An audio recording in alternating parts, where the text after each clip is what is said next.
Now let's look where you can or can't do certain things.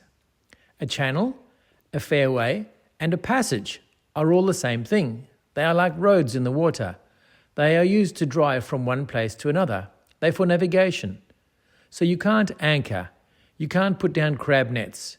You can't put cray pots. You can't put buoys or markers in a channel, a fairway, or a passage. Many people get confused. A channel, a fairway, and a passage, same thing. So you can't do anything other than travel in them.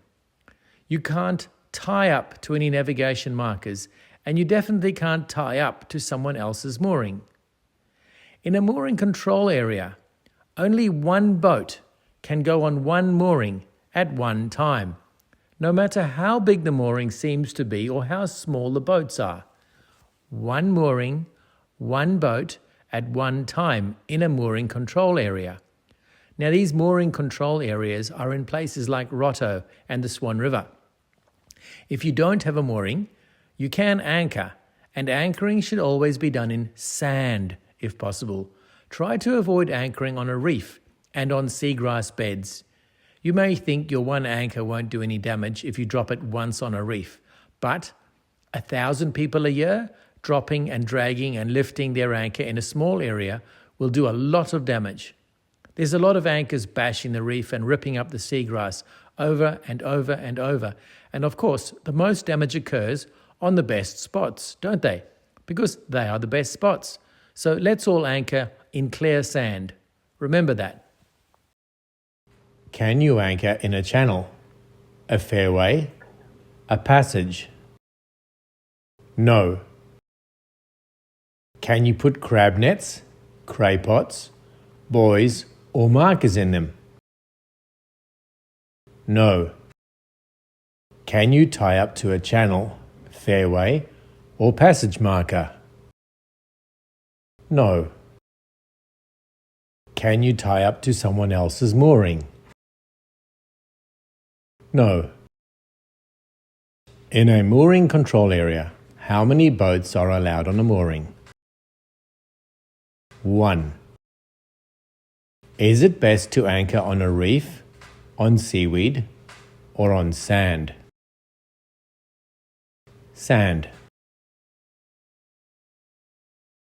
It is also law that your boat needs to be registered if it has a motor, or even a bracket or a fitting for one.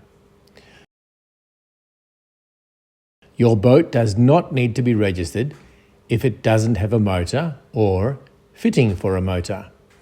So a canoe, for example, doesn't need to be registered. Yachts that are not powered by a motor do not need to be registered if they have no bracket for a motor. But if a yacht has a bracket designed for holding a motor, then it must be registered. Motor or motor bracket equals registration. Even if there's no motor on it at the time, it must be registered. All boats must have their registration number on the boat. And when you get your sticker, remember this: put the registration sticker on the port side, adjacent to, close to the registration number. Cars don't have rego stickers anymore, but boats still do.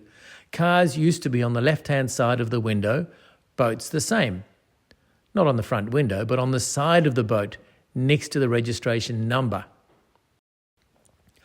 A tender does not need to be registered. For those that don't know, a tender is the small boat used to take people from a larger boat to the shore and back again. They're just small boats. They must be less than 3.1 metre. The motor must be less than 5 horsepower or less. Tenders must have the parent vessel's registration number on each side of the tender vessel. If your boat has a bracket but no motor, does it need to be registered? Yes. Big registration numbers go on both sides, but where does the registration sticker go? Port side, left. Does a tender need to be registered? No. What must be written on the sides of a tender? Tender to ...